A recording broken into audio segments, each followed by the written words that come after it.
আসসালামু আলাইকুম প্রিয় দর্শক। আজকের এই ভিডিওতে যে বিষয়টি নিয়ে আলোচনা করব খুবই গুরুত্বপূর্ণ একটা বিষয় বাংলাদেশের রাজনীতিতে।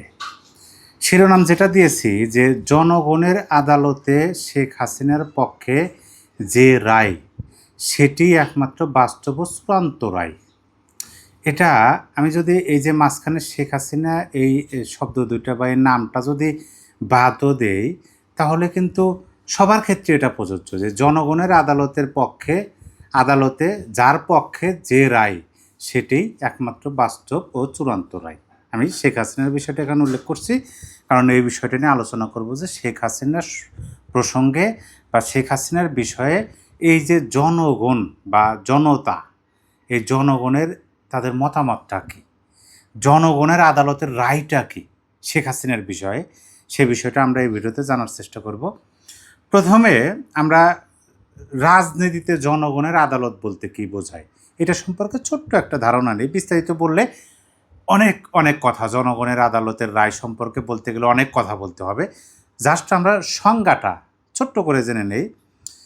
সাধারণ মানুষের সম্মিলিত রায়, খেয়াল করবেন, রাজনীতিতে জনগণের আদালত বলতে বোঝায় সাধারণ মানুষের সম্মিলিত রায়, মতামত এবং রাজনৈতিক শক্তিকে, যার মাধ্যমে তারা কোনো নেতা বা দলের কর্মকে ভালো মন্দ বিচার করেন।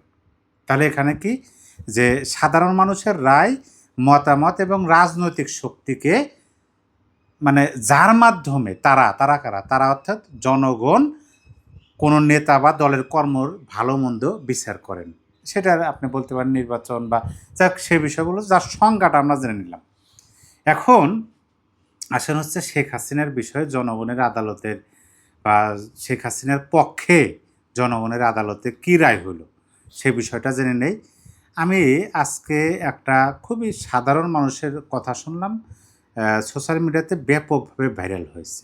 আপনি তো জানেন যে একটা বিষয় যখন সেই বিষয়ে মানুষ পছন্দ করেন, সেই কথা বা সেই তথ্যগুলো শোনেন, জানার চেষ্টা করেন, সেখানে রিয়াক্ট মানে লাইক মানে কি, সে এটা সমর্থন করতেছেন এবং কমেন্ট, নিজের মন্তব্য জানাইতেছেন এবং শেয়ার করতেছেন, নিজে আবার অন্যদের সামনে তুলে ধরতেছেন। তার মানে এই বক্তব্যটা, এই কথাগুলো হচ্ছে এই যে লক্ষ লক্ষ কোটি কোটি মানুষ দেখতেছে, এইটা সবারই মতামতের সাথে মিলে যাচ্ছে। তার মানে কি এখানে জনগণের আদালতের রায়ের বিষয়টা শতভাগ এখানে আছে। সেই বক্তব্যে সাধারণ মানুষের মুখে আমি বলতে শুনলাম, দেখেন আমি তার ভাষায় বলছি এবং সাথে সাথে বিশ্লেষণও করব যাতে আমাদের বোঝা সহজ হয়। দেশ চালাইতে হলে শেখ হাসিনারে লাগবে। প্রথম কথাটাই, যে ভিডিও ক্লিপটা ভাইরাল হয়েছে সেটার প্রথম কথাটা হলো দেশ চালাইতে হলে শেখ হাসিনারে লাগবে। তারে ছাড়া দেশ চলবে না। তারে বলতে শেখ হাসিনারে ছাড়া দেশ চলবে না। এটা কোন ধরনের মানুষের মতামত? যে জনতা বলে না, আম জনতা, সাধারণ মানুষ। এই যে এখানে রাজনীতিতে জনগণের আদালত বলতে সাধারণ মানুষ, এখানে সাধারণ শব্দটা আছে। সাধারণ মানুষ বলতেছে দেশ চালাইতে শেখ হাসিনারে লাগবে, তাই ছাড়া দেশ চলবে না। আর যারা এই যে দেখেন এখানে যে শব্দটা উচ্চারণ করা হয়েছে, ফকিন্নির পোলাপান এমপি মন্ত্রী হয়েছে, তারা কি করছে? কারা?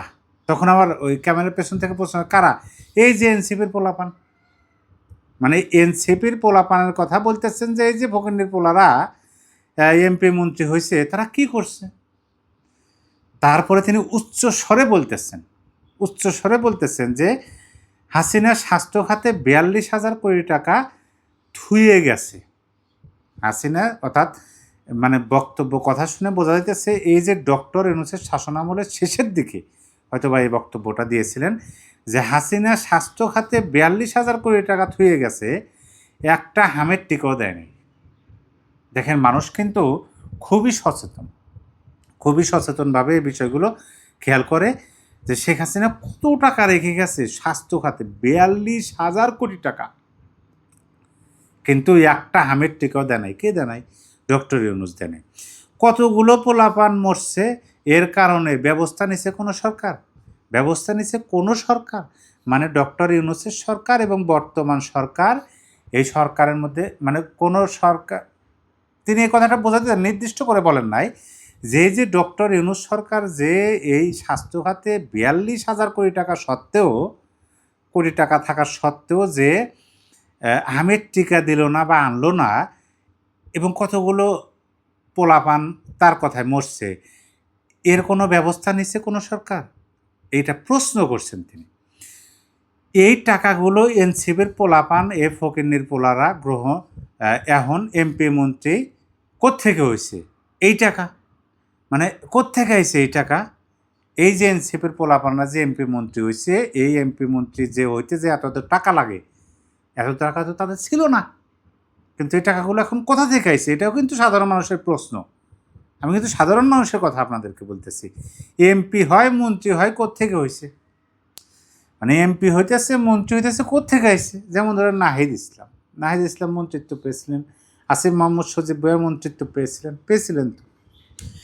এবং শেষের দিকে তিনি যেটা বলতেছেন যে আওয়ামী লীগ সরকার দুর্নীতি মোটেও করে নাই। এইখানে আমার একটু দ্বিমত আছে। এটা মানুষের মনের ভাব বলতে পারে, কারণ আওয়ামী লীগ সরকারের শাসনামলটা বর্তমান শাসনামলের সাথে যদি মিলানোর চেষ্টা করে, তাহলে কিন্তু এটাই মনে হবে যে দুর্নীতি মোটেও করে নাই। বাস্তবতাটা আপনি দেখতে হবে, কারণ তারা 15 বছর 7 মাস ক্ষমতায় থেকেছে।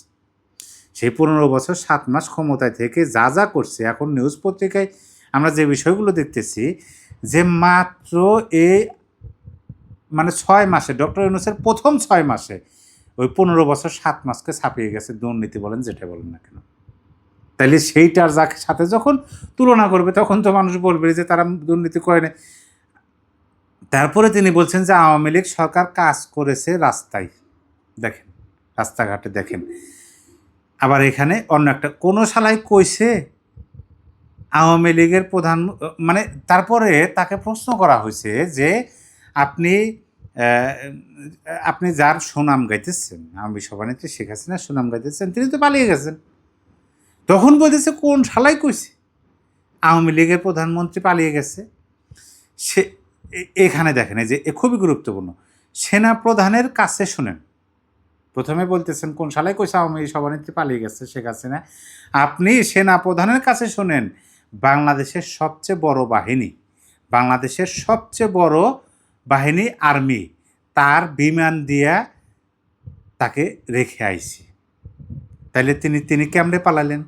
বিমানে দিয়ে আইছে, সে পালাইছে? মানে এখানে আমার প্রশ্ন করতেছেন যে বাংলাদেশের সবচেয়ে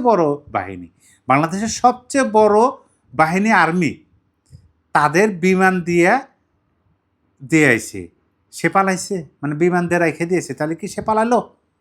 এই যে সাধারণ মানুষ, দেখেন আমার কথা আপনার যদি মানে এটা বাস্তবতা, বিশ্বাস অবিশ্বাসের কিছু নেই, যেখানে বাস্তবতা। দেখেন যে এই যে কথাগুলো, এই যে আমি বিস্তারিত কথাগুলো আপনাদেরকে শোনালাম, একজন সাধারণ মানুষের বক্তব্য আমি এখানে লিখে এনে আপনাদেরকে শোনালাম, যেহেতু আমি আর আমার চ্যানেলে ভিডিও ফুটেজ শেয়ার করতে পারতেছি না, সেহেতু এই যে কথাগুলো নিতান্তই সাধারণ মানুষের কথা, লক্ষ লক্ষ কোটি কোটি মানুষের কথা। তাইলে শেখ হাসিনার কি পক্ষে রায় আসলো না বিপক্ষে রায় আসলো? এবং এটাই হবে চূড়ান্ত রায়, জনগণের রায়, আদালতের রায়, চূড়ান্ত রায়। প্রিয় দর্শক, এ বিষয়ে আপনার কিছু বলার থাকলে কমেন্ট বক্সে লিখে জানিয়ে দিতে পারেন।